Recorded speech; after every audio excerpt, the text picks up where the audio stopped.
What's going on? It feels good to be back.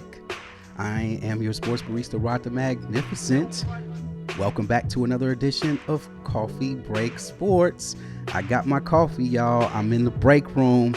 Yes, it's been a little hiatus since I've done an episode, but I'm so glad to be back. I got 3 topics for you guys today, but before we do that, do all those things on this side of the screen so you can get alerts on every time I post a new video. Now, let's get right into it. Let's not waste any time. We got Bears, Browns reaction, and boy, oh boy, I had a lot to say about this one.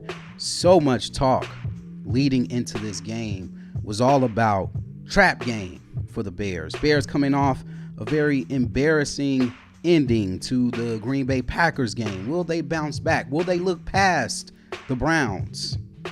Will they look past the Browns? Because they got the Packers the following week and then find themselves in a close game against the Browns.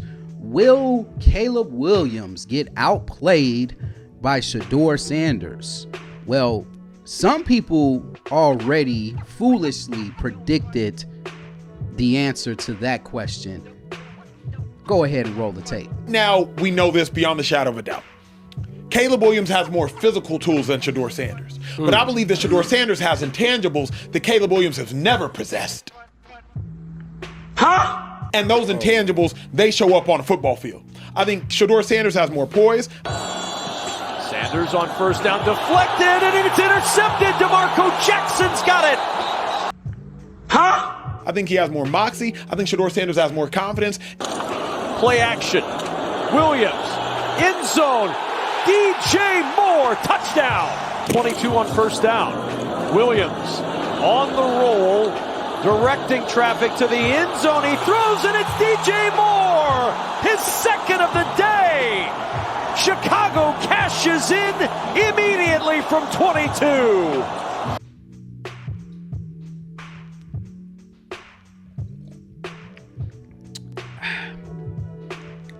How did that end up? Well, the Bears come out on top 31-3 over the Cleveland Browns, who had the second ranked defense. So I don't want to hear it was the Browns and I'm so tired of hearing that this year. You know, how many times are we going to hear it's the Commanders, it's the Raiders, it's the Dallas Cowboys, it's the Bengals. They don't have any defense. It's the Eagles. They only won the championship last year. They didn't win anything this year. How many excuses are you guys going to keep coming up with to continue to take credit away from this Chicago Bears team that not only prove their critics wrong on a weekly basis, they also come out and put up performances like these that make you say, you know what? Maybe I am underestimating the Bears. Maybe Caleb Williams is that good. As a matter of fact, Caleb's stats, 17 of 28, 60% completion. All of you stat Nazis out there that think Caleb is not that good because of his completion percentage. Well, he's got a 60% for you. So are you satisfied? No, you're not satisfied. Are you satisfied with the 2 touchdowns he threw? One that I'm hearing was a bad throw from more Caleb haters out there. They're saying is a bad throw. When I saw Joe Montana make that same throw. Williams on the roll, directing traffic to the end zone. He throws, and it's DJ Moore. It's the exact same play. Roll it back and forth. You see it, touchdown. But no, that was a bad throw by Caleb. Caleb did get sacked 3 times, but hey, 1.5 of those sacks came from Myles Garrett. Come on, man. Come on, who hasn't been sacked by Myles Garrett this year? Okay, so I'm not going to get into those theatrics, all right? If you want to nitpick and say he got sacked 3 times, he needs to do better protecting the football, do you, man. But look, 13 rushing yards. He didn't have to run that much. He did fumble, but didn't affect anything, the outcome of the game. Yes, Caleb still has to clean up some things. I'm not going to sit here and foolishly say Caleb is playing perfect football, which is what a lot of you haters like to do, is every time we commend Caleb, you guys feel like we're just overlooking his flaws. He does have flaws. Those flaws are there. We're acknowledging that. Yes, he has to be more accurate with the football. Yes, he has to take care of the football, which he has been doing historically.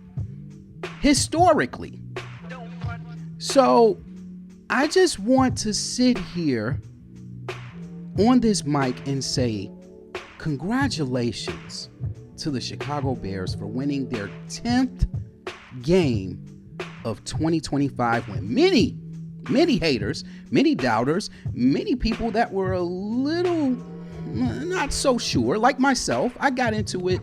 My ceiling was 9 games for the Bears this year before the season started. I had them finishing 3rd in the division, and that's because of all of the failures we had in the past.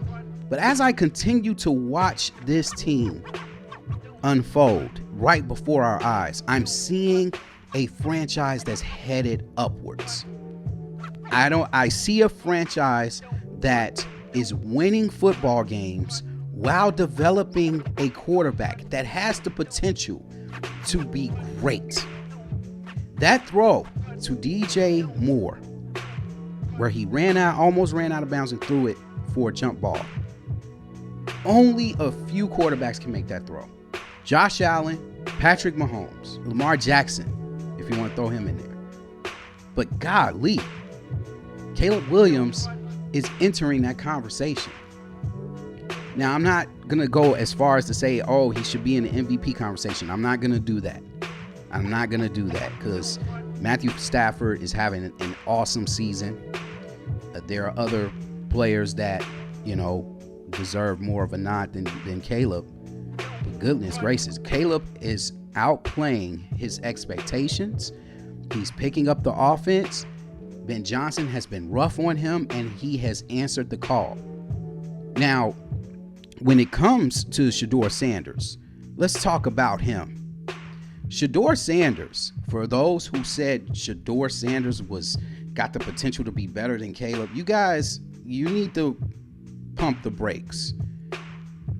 Shedeur Sanders had really good games. Like you guys, I'm gonna go where you guys like to go with Caleb. Always trying to point out the victories, and lessen the value of the victories that Caleb has won in his schedule. Well, I'm gonna go and listen. I'm a Shedeur Sanders fan.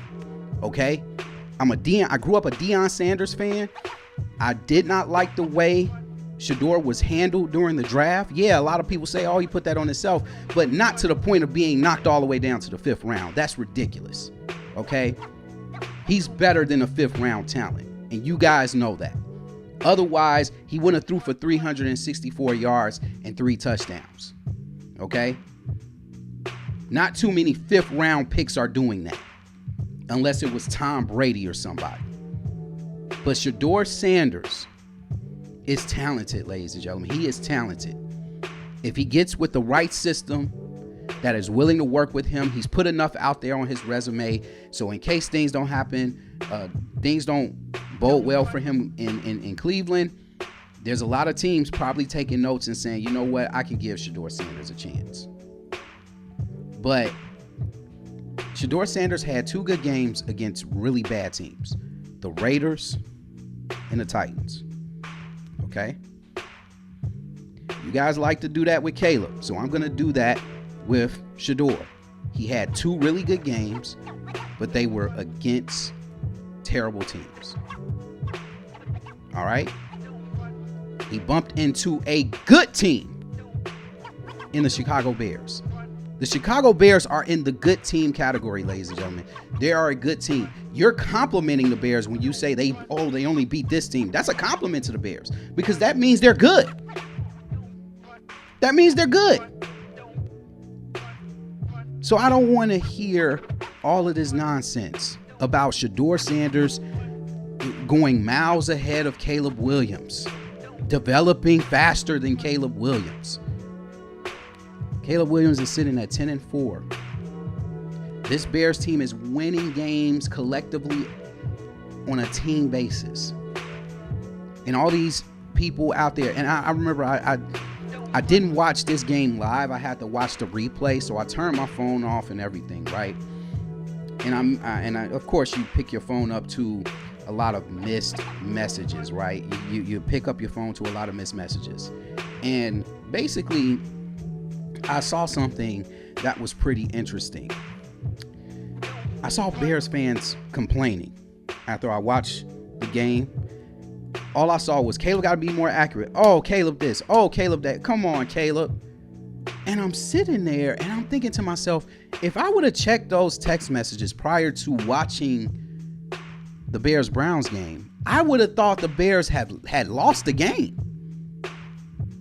But I'm watching and I'm waiting for the Browns to do something. I'm thinking about the Simpsons episode.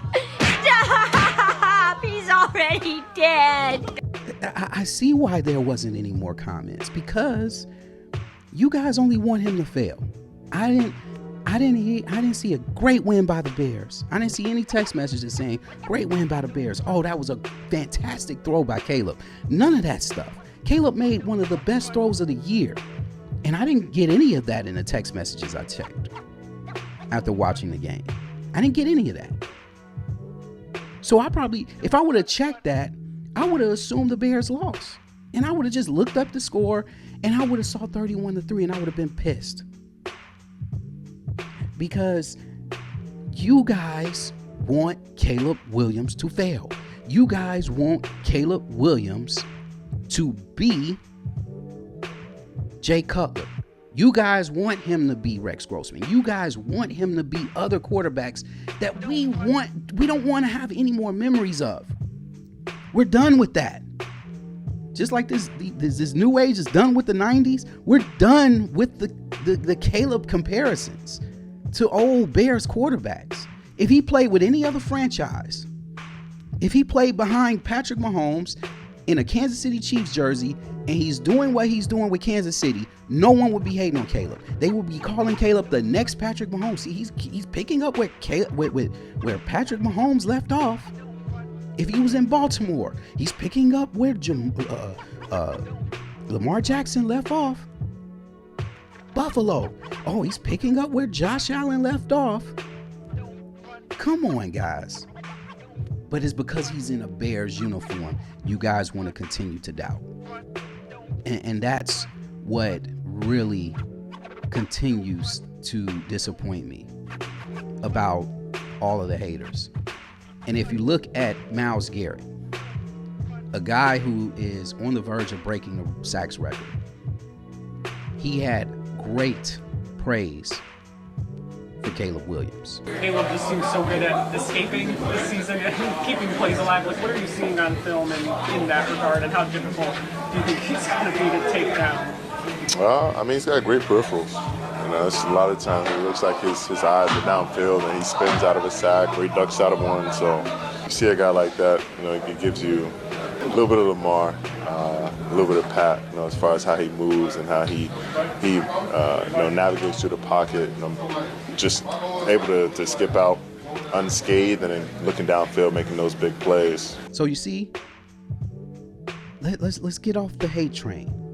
Let's enjoy this ride, because up next we have a huge battle against these Packers, and we need all the Caleb and Chicago Bears supporters as we can get.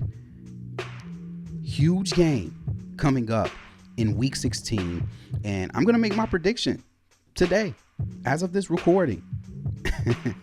I'm not sitting here and I'm not doing a knee-jerk reaction. I thought about this, ladies and gentlemen. Jordan Love, he did not look good last week against a Denver team that had an amazing pass rush against him.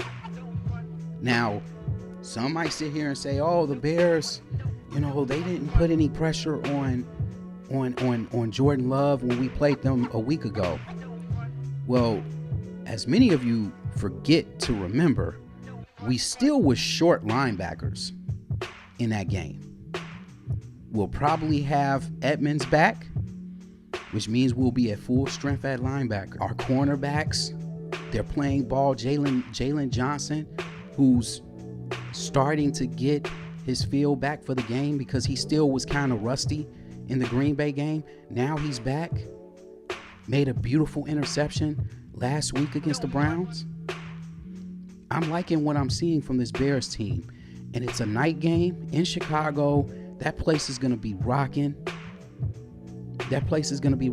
And I know a lot of people that are going to be still optimistic about this matchup.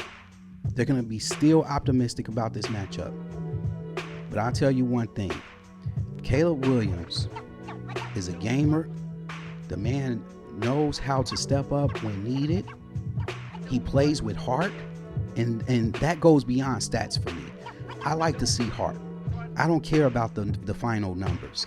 I want to see heart. Even with Shedeur Sanders last week, yeah, his stats were bad. But I saw some things I was impressed with Shedeur. He's got heart. I like that about Caleb. He plays with a lot of heart. He doesn't give up. He keeps attacking. And that's one thing that I think needs to go into this game. I think the Bears, I said that after the first time these two teams met, I said that the Bears figured the Packers out in the second half. Now we need to carry that over into this game, but start it in the first quarter, not wait until the third, fourth quarter until it's too late. Establish the run game early. Cal Monungai, DeAndre Swift, who's just playing lights out. And I think a lot of that has to do with Monungai putting pressure on him. He's been having to step it up. There is question marks about whether Luther Burden's going to be playing. I don't think Roma Dunze is going to be in this game. But if Luther Burden plays, that helps with the running game, the blocking scheme. If Burden doesn't play, it gives us a little bit of vulnerability there. I mean, yes, we're going to be using Cole Kmet a lot in the blocking schemes. I would love to have Luther Burden for this game. And because I think he's a gamer, he had some big plays last week. Every time he gets the ball, something great happens. I keep telling people that. I think Luther Burden is that guy. I've saw more from him in a small window than what I've seen from DJ Moore all season. That's not a knock against DJ Moore, and we already know the DJ Moore story. He just needs the ball more. I think more pass plays need to be called for DJ Moore in comparison to little screen passes and putting him in the running back position. I want to see DJ Moore catch passes. I want to see him get open. I want him to see him beat his man one-on-one and play like the number one wide receiver that we paid him to be. And I think he will do that in this game. I think DJ Moore, being -4 against the Packers the first time they played, I think he's going to be determined not to allow that to happen again. And I love what DJ Moore said in the locker room after the game, how he's just happy that he's on a 10-win team. This is his first ever winning season, ladies and gentlemen. So this Bears team is on fire. I think they need to come with it. The Packers offensively, they might be without Christian Watson.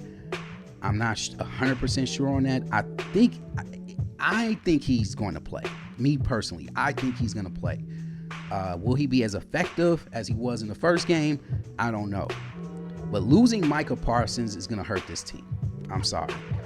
They're still going to have a pass rush, because Green Bay's defense, they were good last year prior to Micah Parsons joining the team. But this team hasn't been used to playing without him.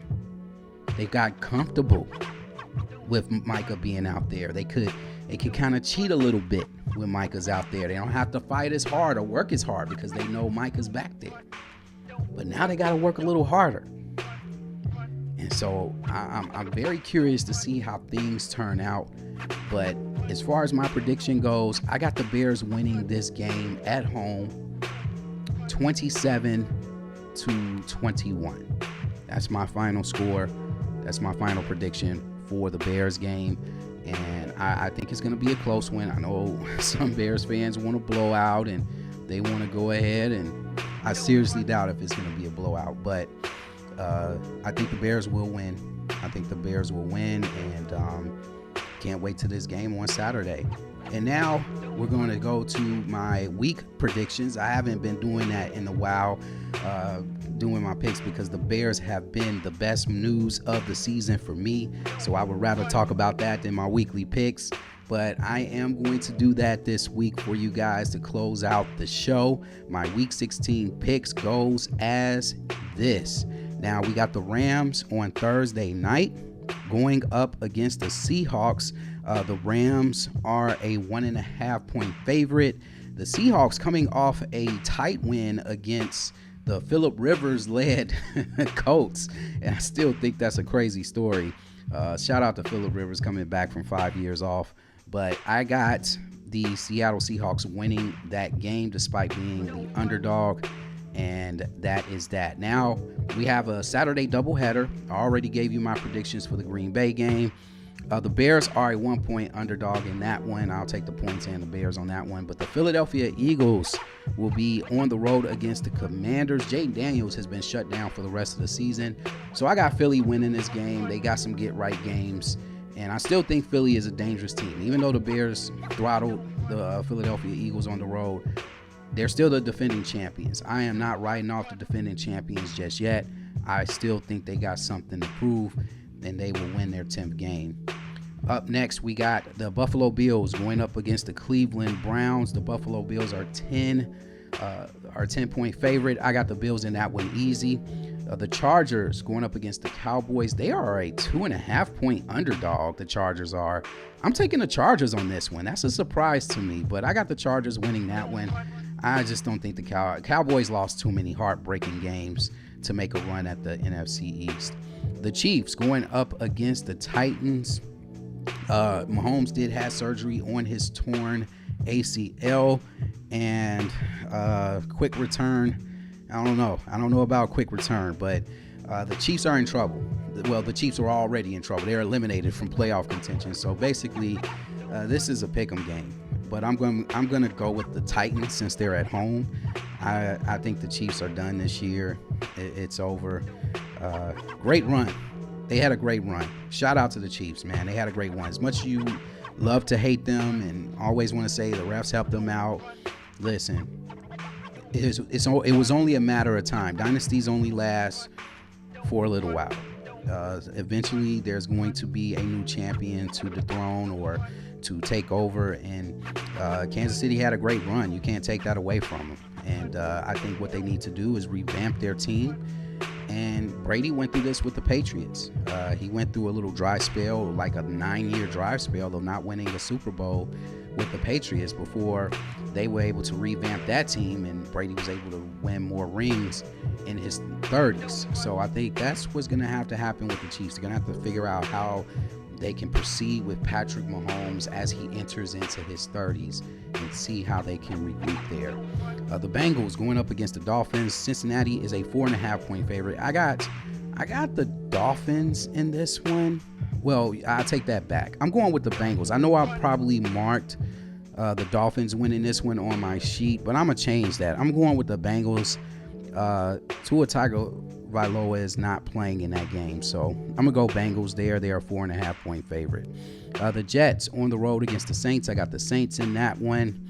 Up next, we got the Giants at home against the Vikings. I got the Giants for the upset. The Buccaneers going up against the Panthers. That's going to be a big one for the NFC South. It seemed like none of these teams want the division because they keep losing terrible games. But I got the Panthers at home on that one. I think the Tampa Bay Buccaneers haven't been playing up to their potential that they played with earlier this year. The Broncos at home against the Jaguars. I got the Broncos winning that one, even though the Jaguars are playing amazing football right now. I got the Broncos winning that one. The Cardinals at home against the Falcons. I got the Falcons winning that one. The Steelers on the road against the Lions. This is a big one because if the Bears beat the Green Bay Packers and the Lions lose to the Pittsburgh Steelers, the Bears win the division. So I am rooting for the Steelers on this one. The Detroit Lions are a 7 point favorite. I got the Steelers winning this one. That is the game of the week, by the way. Raiders going up against the Texans. I got the Texans winning that one. The Texans are, to me, the most dangerous team in the AFC right now because of their defense. The Patriots go on the road against the Ravens. I got the Ravens winning this one in an upset, even though the Baltimore Ravens are a 3-point favorite, which shows you that nobody really believed in the New England Patriots because they had the New England Patriots have had a way more soft schedule than the Chicago Bears. I'm sorry. I've been saying this all season. Everybody wanted to ride the Drake May train and all this other stuff, and I was just like, man, come on. Drake May's not playing anybody. He's not playing anybody. So I'm just gonna go with the Ravens here. And then the last game, the Colts at home against the 49ers. I need the Colts to win this game because it knocks the 49ers down under the Bears if the Bears win against Green Bay. And so I got the Colts winning this game, even though they are a 6-point underdog. Come on, Phillip Rivers, get one for me and put these 49ers to bed, please. But those are my picks, and I'm sticking to them. And that will do it for this edition of Coffee Break Sports. I am your sports barista, Rod the Magnificent. I will put this in the link below. I just dropped a new mixtape for my Coffee and Beats page, my music page, my sister network, and it's called Writers Unblock Volume 5. Go check that out. I'm gonna have the link in the description box below so you can check out my mixing skills. I hope you enjoy. It's more boom bap instrumental beats, lo-fi beats, so I'm sure you will enjoy that if you're a fan of that type of music. But until then, thank you for tuning in to Coffee Break Sports here. And again, when it comes to coffee, when it comes to sports, stay grounded for life. I will see you guys on the next episode. Peace.